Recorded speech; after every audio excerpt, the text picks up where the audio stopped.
Mesdames, messieurs, quel plaisir de vous retrouver. Aujourd'hui, on s'installe, on prend un café et on parle de la magie du football, mais aussi de ses ombres les plus sombres. On nous avait promis le sommet, on nous avait promis la perfection, une répétition générale avant le grand bal de la Coupe du Monde 2030. Mais ce que nous vivons en ce moment, c'est une véritable disaster class organisationnelle qui fait trembler les fondations du football continental. Regardez bien ces images, écoutez bien ce silence, car ce silence, c'est celui d'un stade vide alors que le site officiel affichait complet.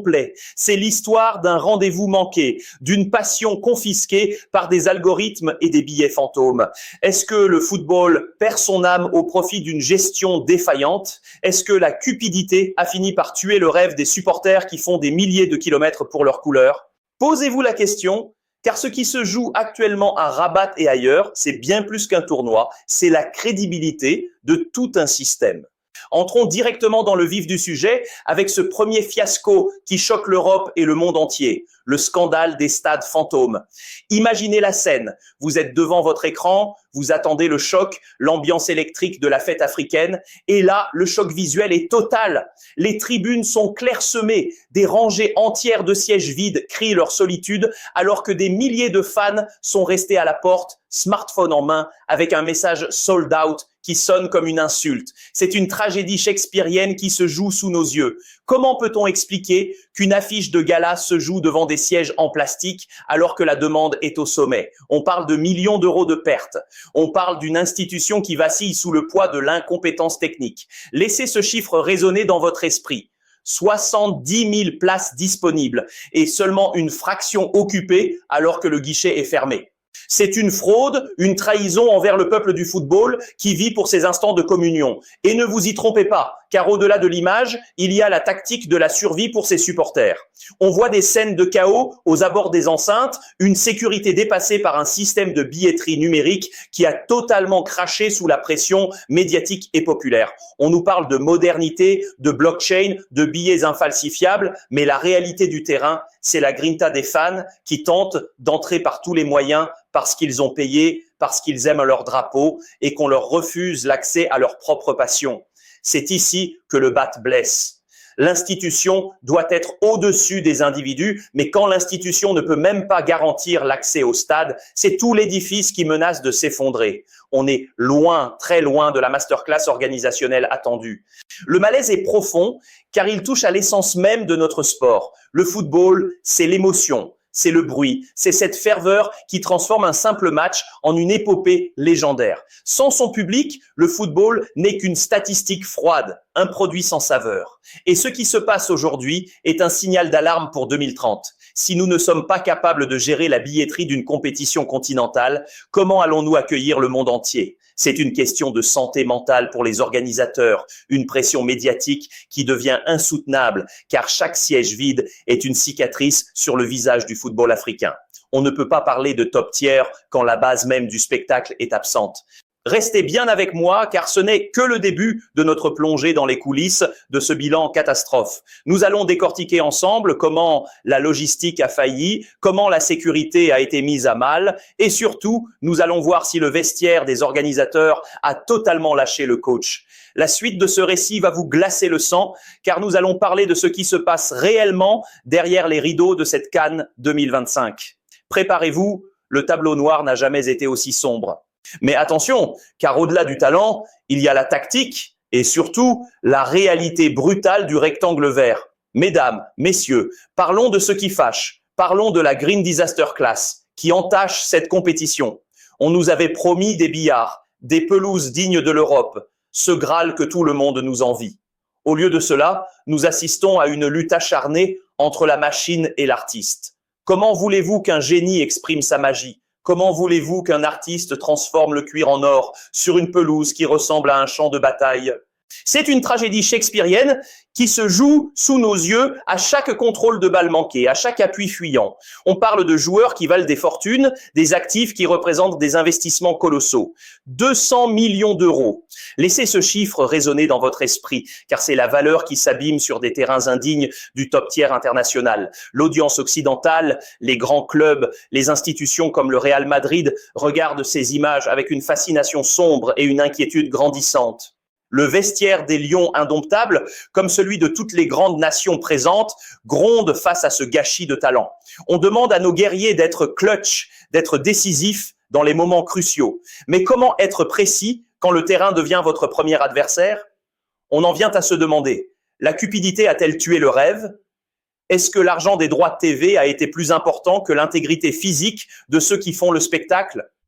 C'est une question brûlante, une interrogation qui pique notre intelligence de spectateur. Certains observateurs n'hésitent plus à utiliser le mot fraude pour qualifier ces infrastructures qu'on nous présentait comme révolutionnaires. On ne peut pas prétendre viser le sommet, le prime de l'organisation sportive si la base même du jeu, l'herbe sur laquelle on court, fait défaut. C'est une blessure pour l'institution football, un coup de poignard dans le dos de la passion populaire. Et pourtant, le public est là, il vibre, il espère, malgré ce gâchis qui nous laisse un goût amer en bouche. Mais restez bien avec moi, car le scandale ne s'arrête pas aux lignes de touche. Nous allons maintenant plonger dans un dossier encore plus brûlant, celui de l'arbitrage et de la technologie qui devait tout régler, mais qui a fini par tout brouiller. On entre dans la zone de haute tension. Mesdames, messieurs, installez-vous confortablement, car nous entrons maintenant dans le cœur du réacteur, là où la passion se heurte à la froideur des circuits intégrés. Quel régal de pouvoir décortiquer ensemble ce qui est en train de devenir le plus grand débat de cette compétition. Le football est-il en train de perdre son âme? Vous pensez que la technologie est là pour nous aider? Vous pensez connaître l'histoire du progrès dans le sport? Vous vous trompez. Ce que nous vivons avec cet arbitrage vidéo défaillant lors de cette CAN, c'est une véritable disaster class technologique qui brise le rythme et l'émotion de notre sport roi. C'est une tragédie shakespearienne qui se joue sur la pelouse. D'un côté, nous avons la machine et de l'autre, l'artiste. On nous a promis une précision chirurgicale, un outil capable de rendre justice au génie du ballon rond. On a investi des millions, oui, 200 millions d'euros. Laissez ce chiffre résonner dans votre esprit pour que la vérité triomphe. Mais au lieu de cela, on voit des arbitres hésitants, des interruptions de 5 minutes qui tuent la grinta et l'élan des joueurs. C'est le combat éternel entre le robot et le génie pur, entre un Haaland programmé pour l'efficacité et un talent brut africain qui ne demande qu'à exploser. Le football perd-il son âme au profit des statistiques? On analyse chaque pixel, chaque millimètre, mais on oublie l'essentiel, l'émotion populaire, le cri du stade qui s'étouffe dans l'attente d'une décision venue d'un camion. Pour nos lions, pour nos guerriers du continent, cette attente est une torture. C'est ici que la santé mentale entre en jeu, car le poids du maillot est déjà immense, mais le poids de l'incertitude technologique devient insupportable. On demande à ces jeunes d'être clutch, d'être décisifs dans les moments cruciaux, mais comment rester dans son match quand la machine vient hacher votre jeu? Certains parlent de masterclass de modernité, mais moi je vous le dis, c'est une fraude qui menace l'institution même du football africain. On ne peut pas transformer un match en une pièce de théâtre bureaucratique. Le public occidental, comme le public africain, adore le drame, mais il déteste le gâchis de talent provoqué par l'incompétence. On voit des joueurs dans leur prime, au sommet de leur art, être stoppés net par une erreur logicielle ou une interprétation douteuse. C'est une blessure profonde pour le spectacle. Et que dire de l'impact sur le vestiaire? La tension monte, les joueurs ne comprennent plus les règles, l'ego des arbitres se heurte à la frustration des capitaines. On n'est plus dans le sport, on est dans Gladiator, où la foule attend un signe du pouce. Mais le pouce est contrôlé par un algorithme mal réglé. La pression médiatique explose et les réseaux sociaux s'enflamment. Est-ce que la cupidité, cette envie de tout contrôler pour mieux vendre, a fini par tuer le rêve de l'imprévisibilité?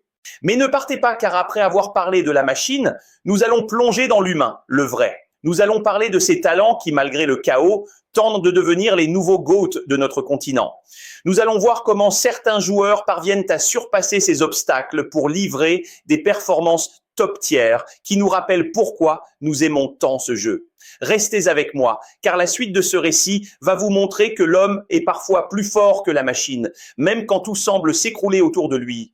Mais attention, car au-delà des néons et des paillettes, il y a une réalité beaucoup plus rugueuse, beaucoup plus brutale. Mesdames, messieurs, installez-vous, car nous allons maintenant aborder un chapitre qui touche au cœur de l'identité de nos idoles, le syndrome du héros déchu. C'est une tragédie shakespearienne qui se joue souvent sous nos yeux dans les plus grands stades du monde. On a vu des joueurs qui avaient tout absolument tout, le talent pur, la gloire et une carrière tracée vers les sommets, et qui ont tout gâché par orgueil ou à cause d'un entourage qui n'était pas à la hauteur de leur génie.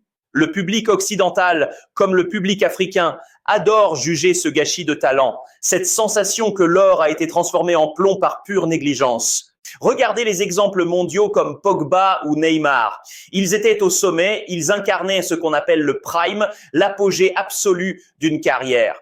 Et aujourd'hui, on se demande où est passée la flamme.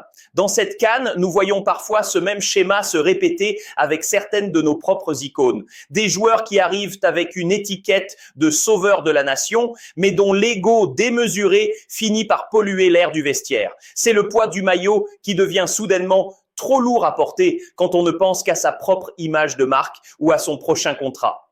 Le football qu'on aime ne pardonne pas ce manque de respect envers l'institution. Mais attention, posons-nous les vraies questions. Est-ce vraiment de leur faute ou est-ce le système qui les a brisés? On parle de chiffres astronomiques, de montants de transfert qui donnent le tournis et qui faussent la réalité. 200 millions d'euros. Laissez ce chiffre résonner dans votre esprit, laissez-le infuser votre réflexion. Quand on gagne autant, quand on est entouré de luxe, garde-t-on la grinta des débuts, cette faim qui vous fait gagner des duels dans la boue? La cupidité a-t-elle fini par tuer le rêve de gamin? C'est le duel éternel entre l'argent et la passion. On voit des départs massifs vers des championnats qui brillent par l'or, mais manquent d'histoire, délaissant la ferveur de l'Europe ou la chaleur authentique du continent africain pour sécuriser un avenir financier. C'est une véritable masterclass de déception pour les supporters qui, eux, se sacrifient pour être dans les tribunes. Quel gâchis! On parle de joueurs censés être top tier, mais leur performance sur le terrain frise parfois la disaster class la plus totale. On sent que le vestiaire a parfois lâché le coach à cause de ces disparités, de ces égos qui prennent plus de place que le drapeau lui-même. L'institution doit rester au-dessus de tout, mes amis. Le Real Madrid ne tremble jamais car personne n'est plus grand que le club. Nos sélections doivent retrouver cette rigueur. Vous pensez connaître l'histoire de ces stars ? Vous vous trompez, il y a des secrets dans les couloirs, des tensions que les caméras ne captent jamais. On parle de mercatos qui se négocient en plein milieu d'une préparation. Comment rester clutch? Comment être décisif dans les moments cruciaux quand votre esprit est déjà ailleurs? C'est une insulte à la magie du sport. La pression médiatique est immense et la santé mentale de ces jeunes est parfois mise à rude épreuve par ces attentes démesurées. Mais ne nous laissons pas abattre, car là où certains tombent, d'autres se lèvent avec une faim de lion. C'est la beauté du football, ce cycle éternel, car si le foot business tente de tout contrôler, l'âme du sport survit grâce à ceux qu'on n'attendait pas. Dans la prochaine partie, nous allons parler de l'espoir, de ces underdogs, ces David qui viennent défier les Goliaths avec un cœur gros comme ça. Nous allons voir comment la passion pure est en train de reprendre le dessus sur les dollars. Restez avec moi, car le spectacle ne fait que commencer et la vérité va enfin éclater. Mesdames, messieurs, quel régal de voir ce qui se passe sur le terrain quand le cœur prend le dessus sur le portefeuille, car au milieu de ce chaos organisationnel et de ces égos surdimensionnés, une lumière jaillit, une lumière pure que nous appelons la beauté du sport contre le foot business. C'est l'histoire éternelle de David contre Goliath, l'underdog magnifique qui vient bousculer la hiérarchie établie. Vous pensez que l'argent achète les victoires? Vous pensez que les budgets à 9 chiffres garantissent le spectacle? Vous vous trompez. Ce que nous voyons dans cette compétition, c'est la révolte des petits poussés, ces joueurs inconnus qui explosent littéralement à la face du monde et qui nous rappellent pourquoi nous sommes tombés amoureux de ce jeu. C'est une tragédie shakespearienne pour les géants, mais une épopée fascinante pour nous, les amoureux du ballon rond. Quand un petit club ou une nation modeste bat le Real ou une grande puissance du continent, ce n'est pas seulement un score, c'est une masterclass de courage et de discipline tactique. On voit des joueurs qui n'ont pas le salaire de Neymar ou de Pogba, mais qui possèdent une grinta et un sens du sacrifice que l'argent ne pourra jamais acheter. C'est ici que le football retrouve son âme, loin des statistiques froides d'un robot comme Haaland et plus proche du génie pur, de l'artiste qui improvise dans un mouchoir de poche. Regardez ces chiffres, laissez-les résonner dans votre esprit. Des effectifs valorisés à des centaines de millions d'euros qui tombent face à des collectifs soudés. L'audience occidentale est fascinée par ces montants financiers, mais le terrain, lui, ne ment jamais. Le terrain se fiche des clauses libératoires ou des montants de transfert records. Ce qui compte, c'est la capacité à être clutch, à être décisif dans les moments cruciaux quand le poids du maillot devient brûlant. C'est là qu'on reconnaît les vrais guerriers, ceux qui respectent l'institution et qui jouent pour le drapeau, pour le peuple, pour l'histoire.